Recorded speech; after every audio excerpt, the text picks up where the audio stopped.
America pressure போடுறாங்க. போன பதிவுல யாருக்கு போட்டாங்க? உக்ரைனுக்கு. இந்த பதிவுல யாருக்கு போடுறாங்க? இஸ்ரேலுக்கு. ஸோ அமெரிக்கா பல பகுதிகளில் தோக்குறாங்களா அப்படின்ற கேள்விகள். ஏன்னா அமெரிக்காவோட நட்பு நாடுகளுக்கு ஏன் அழுத்தங்கள் கொடுக்கணும்? அமெரிக்காவோட எதிரி நாடுகளுக்கு தானே அழுத்தங்கள் கொடுக்கணும். ப்ரெஷர், மேக்சிமம் ப்ரெஷர் அப்படிங்கிறது போல சொன்னாங்களே, அது எதிரிகளுக்கு இல்லையா, நண்பர்களுக்கேவா அப்படிங்கிற போல கேள்விகள்லாம் பல அனலிஸ்ட்ல இருந்து வருது. கடுமையான கண்டனங்கள். அமெரிக்காவை பார்த்து இது போல எல்லாம் பேசக்கூடாது. பல அனலிஸ்டுகள் வந்து பாத்தீங்கன்னா நான் வேற, அதாவது அவங்க சொல்றதுக்காக சிரிக்கல, நான் வேற விஷயம். அமெரிக்காவை பார்த்து இது போல பேசக்கூடிய நபர்களுக்கு வந்து பண்ண கடுமையான கண்டனங்கள் நம்ம சேனல் சார்பா சொல்லிடலாம். நீங்களும் உங்களோட கருத்துக்களை கமெண்ட் செக்ஷன் சொல்லிருங்க. இப்ப மெயினான விஷயம் என்ன அப்படின்னா, இஸ்ரேலுக்கு ஒத்துக்க ஒத்துக்க இல்லைன்னா அப்புறம் பாரு அப்படிங்கிறது போல இஸ்ரேல வந்து பண்ண கடுமையான அழுத்தங்களுக்கு உட்படுத்தி இருக்கிறதா இஸ்ரேலோட மீடியாக்களே சொல்றாங்க. ஏன் என்னாச்சு அப்படின்னா, எல்லா சைட்லயும் அட்டாக்க நிறுத்து முதல்ல எஸ்கலேஷனை நிறுத்து அப்படிங்கறத வந்து பாத்தீங்கன்னா பேசிட்டு இருக்கிறாங்க. ஏன்னா இமீடியட்டா இந்த பிரச்சனையை முடிக்கணும். ஈரான் கிட்ட எகெயின்ஸ்டா அமெரிக்கா தெரியாம மண்டே கொண்டு போய் விட்டாங்க. இப்ப எப்படியாவது வெளியெடுக்கணும் அப்படிங்கறத வந்து பாத்தீங்கன்னா ட்ரை பண்ணிக்கிட்டு இருக்காங்க. அதனால இஸ்ரேல் வந்து பாத்தீங்கன்னா எல்லா பகுதிகள், காசா, ஈரான், லெபனான், எல்லா பகுதிகளையும் அவங்களோட எஸ்கலேஷனை நிப்பாட்டணும், இம்மீடியட்டா அவங்களோட படைகளை பின்வாங்கணும் அப்படிங்கிற அழுத்தங்கள் கொடுக்கறதா சொல்றாங்க. அதுவும் இப்ப ட்ரம்ப் அவர்கள் எந்த அளவுக்கு வந்துட்டாரு அப்படின்னா, ஈரான் இருக்கிறாங்க இல்லையா, அணு ஆயுத ஒப்பந்தமே போடலனாலும் பரவாயில்ல, சீக்கிரமா ஸ்ட்ரைட் ஆஃப் ஹார்மோஸை ஓபன் பண்ணுங்க, ஈரானோட பேச்சுவார்த்தைக்கு வர தயார், இந்த பிரச்சனையை முடிக்க தயார் அப்படிங்கிறது போல அமெரிக்க தரப்புன்னு சொல்றதா மேற்கு மீடியாக்கள் சொல்றாங்க. யார் அந்த மேற்கு மீடியா? அமெரிக்க மீடியாக்கள் சொல்றாங்க. இது போல பாவம் அந்த மனுஷன் இது போல பேசினா அப்புறம் பாருங்க பொய்யா பேசிட்டு தெரியுறீங்கன்னு சொல்றாரு. இது போல பேசினா அப்புறம் என்னதான் பண்றது? இந்த மீடியாக்கள் வந்து பாத்தீங்கன்னா எல்லாத்தையும் கேட்டு சொல்லிடுறாங்க. அவருக்கு பிபி பிரஷர் ஏறிடுது போல தெரியுது. மக்கள் என்ன நினைப்பாங்க? ஏன்னா ஈரான் வந்து பண்ண டிமாண்ட் வேற பண்ணாங்களாமா, பில்லியன் கணக்கான டாலர் கொண்டா அமெரிக்கா எங்களுக்கு வரி கொடு அப்படிங்கிறது போல. ஸ்ட்ரைட் ஆஃப் ஹார்மோஸ்ல கிராஸ் ஆகணும்னாலே அமெரிக்கா ஏன்னு போட்டிருந்தனாலே அதிகமா வரி வாங்கிடுறாங்களா ஈரான். அது மட்டும் இல்லாம அமெரிக்காவோட படைகள்லாம் விட்ரா பண்ணணும்னு ஏகப்பட்ட கோரிக்கைகள், நிபந்தனைகள், இதல்ல கட்டளைகள் அப்படிங்கிறது போல வச்சுக்கலாம். ஏன்னா அதெல்லாம் போக்குறதுக்கு முன்னாடிதான் சொல்லணும். ஜெயிச்சதுக்கு அப்புறம் எப்படி அப்படி சொல்ல முடியும்? இதையும் அனலிஸ்ட் பேசுனாங்க, தவறு, முற்றிலும் தவறு. மீடியாக்கள்ல சொல்லுவாங்க இதுதான், அவங்க பேசுனதுக்கு அப்புறம் பாத்துக்கலாம், நீங்க அவசரப்பட்டு சொல்லக்கூடாது அப்படிங்கிற ஒரு கண்டனங்கள் இதுக்கும் சொல்லிடலாம். ஏன்னா அமெரிக்கா வந்து பாத்தீங்கன்னா விட்ரா பண்ணி போயிடும் இந்த ரீஜியன்ல இருந்து. அவங்களோட நேவி, கடற்படை அப்படிங்கிறது இந்த ஏரியால இருக்கக்கூடாது அப்படிங்கிறது போல ஈரான் வந்து பாத்தீங்கன்னா அழுத்தங்கள் போட்டுருக்காங்க. ரெண்டாவது அமெரிக்காவோட அந்த பிளாக்கடையும் தூக்கிட்டு போயிடணும் அப்படிங்கிற போல கட்டளையிட்டு இருக்கிறாங்க அப்படின்னு சொன்னாங்க. திருப்பி நம்மளுக்கு அதே ஒத்துழைச்சு நினைக்கிறேன், கட்டளையில ஈரான் அது போல சொல்லிக்கிறாங்க. இது போல மிக முக்கியமான விஷயங்கள் பேக்டோர்ல நடந்துட்டு இருக்கு. இது போல விஷயங்கள் நடக்கணும்னா எல்லா இடங்கள்லயும் பிரச்சனை நிக்கணும். ஆனா இப்போ சவுதி அரேபியா, சவுதிஸ், இங்க ஈரான் இவங்கெல்லாம் முட்டிக்குவாங்க போல தெரியுது அப்படிங்கிறது போல. சரி, இஸ்ரேலுக்கு அழுத்தங்கள் கொடுத்தாங்களே, இஸ்ரேலாவது கேட்டாங்களான்னு கேட்டீங்கன்னா இங்க பாருங்க, ஃபுல்லா ஃப்ரீயா இருக்கிற ஏரியாஸ் அப்படிங்கிறது கம்ப்ளீட்லி ஃப்ரீ. வெப்பன் இல்லாம, டனல் இல்லாம, அமாஸ் இல்லாம இருந்தாங்க. கம்ப்ளீட்லி ஃப்ரீயா இருந்தா காசால இருந்து பின்வாங்குறோம், இல்லைன்னா இல்ல. அது மட்டும் இல்ல, நல்லா தெரிஞ்சுக்கங்க, இஸ்ரேலோட ராணுவத்தை எல்லோ லைனுக்கு அந்த கால நாங்க டிப்ளாய் பண்ணல, எல்லோ லைனுக்கு இந்த ஆக்கில தான் நாங்க நிக்கிறோம் அப்படிங்கிறது போல இஸ்ரேல் தரப்பு பண்ணா அமெரிக்காவுக்கு மிரட்டலாம் சொல்லிக்கிறாங்க. ஆனா அமெரிக்கா ஆயுத சப்ளைல கை வச்சிருவாங்களோ என்னமோ தெரியல. அதுக்காக அமெரிக்காவுக்கு ஒரு மிரட்டல்கள் வேணுமா இல்லையா? அமெரிக்காக்கே மிரட்டிட்டாங்களே அப்படிங்கிற அச்சங்கள் வர ஆரம்பிச்சிருக்கு. என்னன்னா நார்த் அமெரிக்கன் ஏரோஸ்பேஸ் டிஃபென்ஸ் அப்படிங்கிற சொல்லுவாங்க, நோ ரேட் அப்படிங்கிறது போல. அதாவது அமெரிக்காவோட வான் பாதுகாப்பு, வான் மற்றும் விண்வெளி பாதுகாப்பு, நோராட். அவங்க என்ன செஞ்சுக்கிறாங்கன்னா 2 ட்ரோன்கள், விமானம் போல் இருக்கக்கூடிய, ஏர்கிராப்ட் போல் இருக்கக்கூடிய ட்ரோன்களை இன்டர்செப்ட் பண்ணியிருக்கோம். ட்ரம்ப் அவர்களோட நேஷனல் கோல்ஃப் கிளப்போட வான் பரப்புல பறந்திருக்கு 2 ட்ரோன்கள் நியூ ஜெர்சியில. அதை தடுத்திருக்காங்க, சுட்டு வீழ்த்தி இருக்கிறாங்க. ஈரான்ல பறந்துச்சு, அங்க பறந்துச்சு, இங்க பறந்துச்சுன்னா பரவாயில்ல. அமெரிக்கா த சேஃபஸ்ட் கண்ட்ரி அப்படிங்கிறதுல இருக்கக்கூடிய சமயத்துல இது போல ஒரு விஷயமா?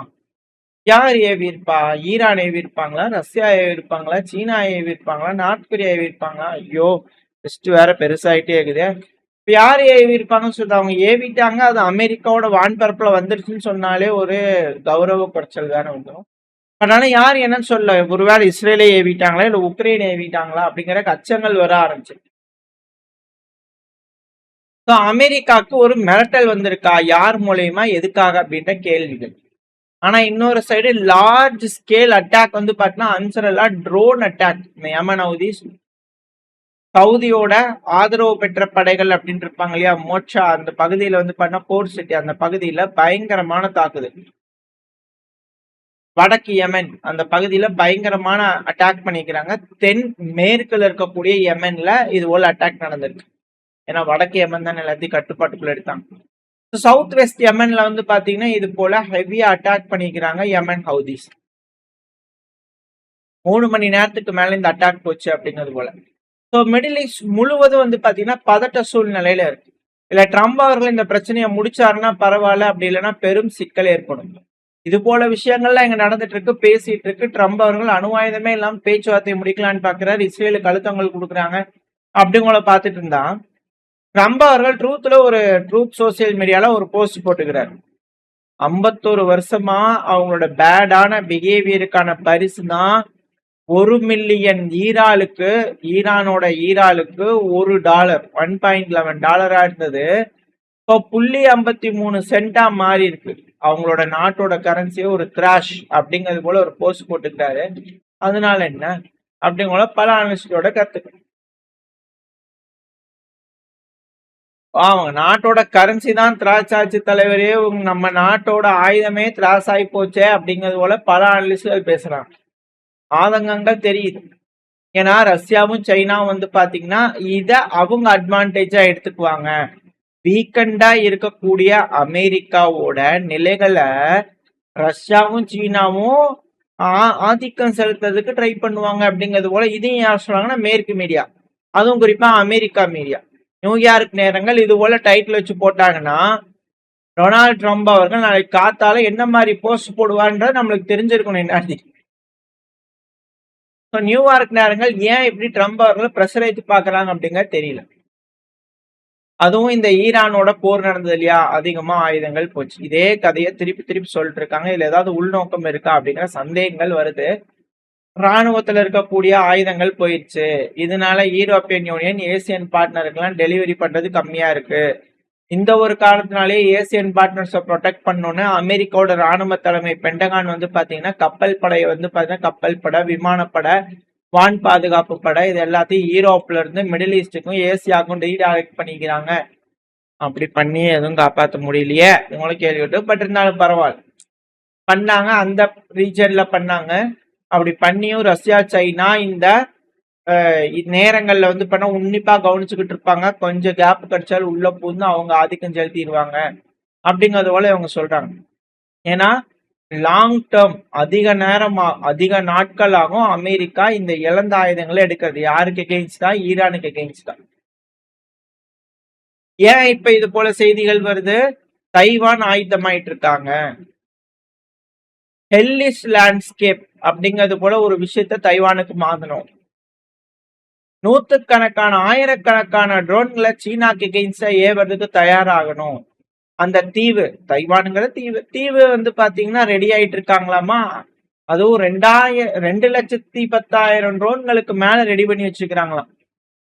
விமானத்திலையும் கடல்ல மிதக்கக்கூடிய ட்ரோன்கள்லயும் வந்து பாத்தீங்கன்னா ஒரு வேலை தாக்குறதுக்கு வந்தாங்கன்னா அதை ரெடி பண்ணிக்கிறதுக்கு, முன்கூட்டியே தெரிஞ்சுக்கிறதுக்கு, பதில் தாக்குதல் பண்றதுக்குன்னு சொல்லிட்டு டிடெக்ஷன் அப்புறம் ஸ்ட்ரைக்கிங் ஃபோர்ஸ் இது எல்லாத்துக்கும் சேர்த்து மொத்தம் 2,10,000 ட்ரோன்கள் வச்சிருக்காங்க.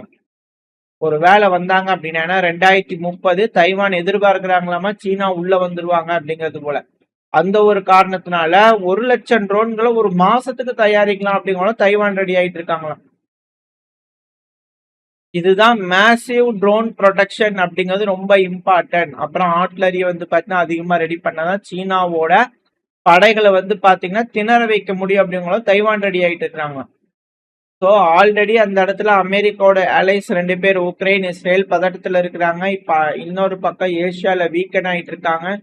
ஸோ இத ரஷ்யாவும் வந்து பாத்தீங்கன்னா சீனாவும் வந்து அவங்க இந்த இடத்துல எல்லாம் ஆதிக்கம் செலுத்துறாங்க அப்படின்னா அமெரிக்காவோட அந்த டாமினன்ஸ் அப்படிங்கிறது வந்து பாத்தீங்கன்னா ஆளுமைத்தன்மை அப்படிங்கிறது கொஞ்சம் கொஞ்சமா சரிய தொடங்கி. இதை எப்படி ப்ரொடெக்ட் பண்ண போறாங்க அப்படிங்கிறது தான் $1,000,000 கேள்வி. இதுக்கப்புறம் எப்படி அமெரிக்காவோட அதிபரான டொனால்டு ட்ரம்ப் அவர்கள் இதை சரி செய்ய போறார் அப்படிங்கறத வெயிட் பண்ணிப்பாங்க. இப்படி இருக்கக்கூடிய சமயத்துல தான் உக்ரைன் இஸ்ரேலுக்கு அழுத்தங்கள் போட்டாச்சு. இப்போ உக்ரைன் பக்கத்துல வரலாம். உக்ரைனோட அதிபரான விளாடிமிர் ஜெலன்ஸ்கி அவர்கள் வந்து பாத்தீங்கன்னா இந்த பிரச்சனையை பேசி முடிக்கிறதுக்காக மத்தியஸ்தம் பண்ண வருவாங்க இல்லையா, அவங்களோட பேசலாம். அப்படி பேசும்போது அடுத்த வாரம் நடக்க இருக்கக்கூடிய பீஸ் ப்ராசஸ் அப்படிங்கிறது போல அமைதிக்கான பாதை அப்படிங்கறதுல வந்து பாத்தீங்கன்னா ஒரு மீட்டிங் இருக்கு. அது அடுத்த வாரம் நடக்க இருக்கு. அதுல எப்படி இந்த பிரச்சனைய முடிக்கலாம் அப்படிங்கிறதுக்கான பேச்சுகள் இருக்கா.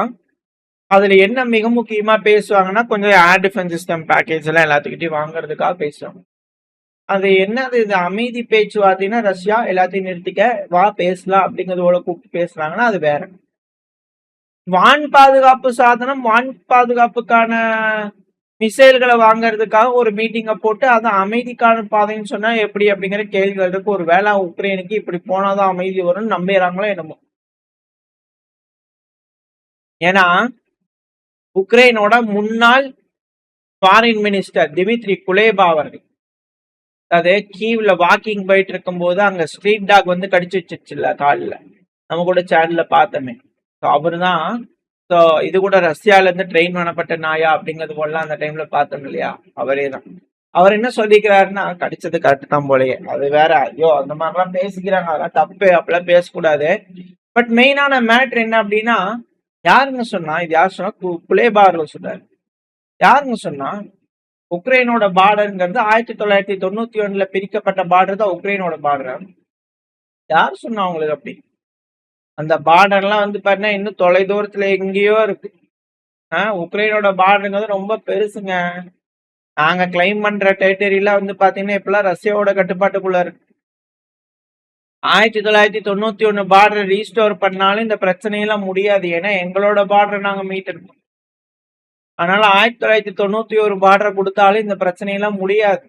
உக்ரைனோட ராணுவ வீரர்கள் அதுக்கு ஒத்துக்க மாட்டாங்க.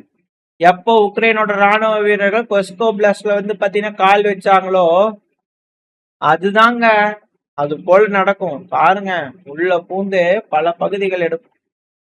அதுவும் முதல் நாடுங்க உக்ரைனான நாங்க 1945 அப்புறமா வந்து பாத்தீங்கன்னா முதல் நாடு, ஒரு அணு ஆயுதம் இருக்கக்கூடிய ஒரு நாடுக்குள்ள ஊடுருவி போய் எங்களோட பகுதிகளை எடுக்கிறோம் அப்படின்னா நாங்க தாங்க நம்பர் 1. இது தெரியுமா? அதனால நாங்க என்ன நினைக்கிறோம்னா 1991 பார்டர் பிரச்சனை ஒத்துக்க முடியாது. அது வந்தாலுமே இந்த பிரச்சனை எல்லாம் முடியாது. எங்களுக்குன்னு ஒரு கோல் இருக்கு, அந்த அல்டிமேட் கோலை ரீச் ஆகிற வரைக்கும் நாங்க போவோம் அப்படிங்கிற சொல்லிக்கிறாங்க. அப்பவே சொன்னீங்களே, கஸ்கோ பிளஸ்ல போகும்போது மாஸ்கோல போய் கொடி இறக்கிட்டு புட்டினார்களே வாங்க உக்ரைன்ல இருந்து வந்துருக்காங்க கூட்டிட்டு போறதுக்கு அப்படிங்கள சொல்ற மாதிரியான ஒரு சூழ்நிலை அவங்க இன்னும் அண்ணா கண்ணா கண்டுகிட்டு இருக்காங்க. திமித்ரி குலேபா அவர்கள் இப்படி சொல்லும் போது இதுல என்ன அமைதிக்கான பாதையில போய் இவங்க பேசிடுவாங்க அப்படிங்கிற கேள்விகள் வருது. பட் இருந்தாலும் பரவாயில்ல, ஏதோ அமைதிக்கான பாதை அப்படிங்கிறது போல ஏதோ ஒரு பேச்சுவார்த்தை நடக்குது, அது வரைக்கும் சந்தோஷம். ஆனா இதுல என்னன்னா மற்ற நாடுகள்ல இந்த ப்ரொடக்ஷன் பிளான்ட் இருந்ததுன்னா ரஷ்யா கண்டிப்பா அடிப்பாங்க அப்படிங்கிற மாற்று கருத்துல. ஆனா ஊக்கியவர்களை போய் பார்த்தாரே உக்ரைனோட அதிபரான ஜெலன்ஸ்கி அவர்கள், ஆற தழுவி கட்டிப்பிடிச்சாரே, அப்பவே தெரிஞ்சிருக்கணும் என்னமோ நடந்திருக்குன்னு சொல்லிட்டு உக்ரைனோட அந்த யுஏவிக்கள், அதாவது ட்ரோன்கள் இருக்குல்ல, அதை தயாரிக்கக்கூடிய பிளான்ட தயாரிக்கக்கூடிய இன்ஃப்ராஸ்ட்ரக்சர் செர்பியால கட்ட போறாங்க. செர்பியா இன்னொரு ரஷ்யா மாதிரி, ரஷ்யாவோட அதிகாலத்துல இருந்து அவ்வளவு பெரிய நண்பர்கள். ரஷ்யா உருவாகிறதுக்கு டைம்ல இருந்தே அவங்க, நம்ம ஆல்ரெடி அந்த கதையெல்லாம் பேசியாச்சு, பல தடவை சொல்லியாச்சு. இது இப்பன்ட்டு இல்ல, ஆர்ச்சின் ஆஃப் ரஷ்யா அந்த தொடக்க புள்ளியில இருந்தே வந்து பாத்தீங்கன்னா ரஷ்யாவுக்கும் பெரிய ஒரு கனெக்ஷன் இருக்கு, செர்பியாவுக்கும் ரஷ்யாவுக்கும். இப்போ அங்க இருக்கக்கூடிய அதிபர் அலெக்சாண்டர் ஊக்கி அவர்கள் செப்டம்பர் மாசத்துல ஓபன் பண்ணுவோம் சொல்லி அனுப்புறோம், வாங்க அப்போ அப்படிங்கறத சொல்லிக்கிறார்.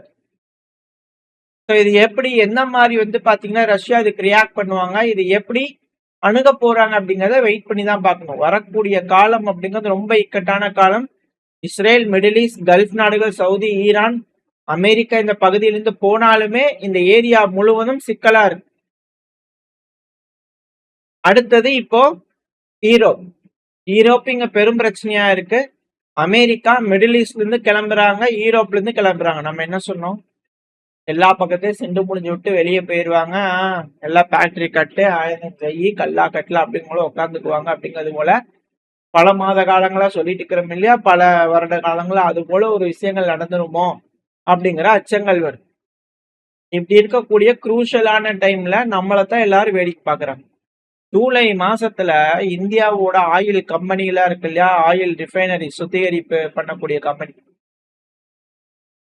ரஷ்யா கிட்ட இருந்து ரெக்கார்டு ஹை வாங்கி இருக்கிறாங்க. குரூட் ஆயில கச்சா எண்ணெய் 2.8 மில்லியன் பேரல்ஸ் ஒரு நாளைக்கு வாங்குறாங்க.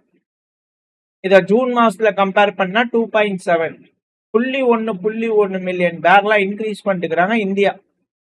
அதுவும் அவங்க நாட்டுக்கு தேவைப்படக்கூடிய ஆயில்ல 50% மேல ரஷ்யாவை நம்பி இருக்காங்க. இது வரலாறுலயே இல்லாத அளவுக்கு அதிகங்க ரஷ்யா கிட்ட இருந்து வாங்கிட்டு இருக்கிறாங்க. 55.5% வாங்கி இருக்கிறாங்க அப்படிங்கிறது போல. ஏங்க அப்படி வாங்கியே எங்க நாட்டுல ஒண்ணு பெட்ரோல் விலை கம்மியான மாதிரி தெரியல. அதுவே கம்மியால அதுவே ஜாஸ்தியாயிருமான அச்சங்கள் இருக்கு. இதுல நீங்க வேற ஏங்க எங்களையே பாக்குறீங்க அப்படிங்க போல இருக்கு. பட் இருந்தாலும் மேற்கு நாடுகளோட கண்ணு அந்த கொடூர பார்வை நம்ம மேலேயே விழுந்துகிட்டு இருக்கு. என்னைக்கு சாங்ஷன் போட போறாங்க, என்னைக்கு இதுக்கெல்லாம் பிரச்சனையா போகுதுன்னு தெரியல. எப்படி இதுக்கு ஆல்டர்னேட் என்ன மாதிரி விஷயங்கள் நடக்க இருக்கின்றது வரக்கூடிய நாட்கள்ல, வரக்கூடிய காலம், வரக்கூடிய செய்திகள் வச்சு ஜியோ பாலிட்டிக்கல் மூவ்ஸ் என்ன நடக்குதுன்றத நம்ம ஆராயணும். இப்ப இந்த பதிவுல எஸ்கலேஷன் அப்படிங்கிறது எல்லா பகுதிகளிலும் உச்சகட்டத்தை அடைஞ்சிட்டு இருக்குன்றத செய்திகள் வச்சு புரிஞ்சிருக்கும். இப்ப இந்த பதிவு உங்களுக்கு பயனுள்ளதா இருந்துச்சுன்னா லைக் பண்ணிட்டு உங்க ஃப்ரெண்ட்ஸ் அண்ட் ஃபேமிலியோட ஷேர் பண்ணிக்கோங்க. அது கூட மறக்காம நம்ம சேனலை சப்ஸ்கிரைப் பண்ணலாம், மறக்காம சப்ஸ்கிரைப் பண்ணிட்டு உங்களோட கருத்துக்களை கமெண்ட் செக்ஷன்ல சொல்லுங்க. இந்த பதிவு நல்லா இருக்கும் நம்பிக்கை. அடுத்த உங்க சந்திக்கிறேன். Stay safe. பை.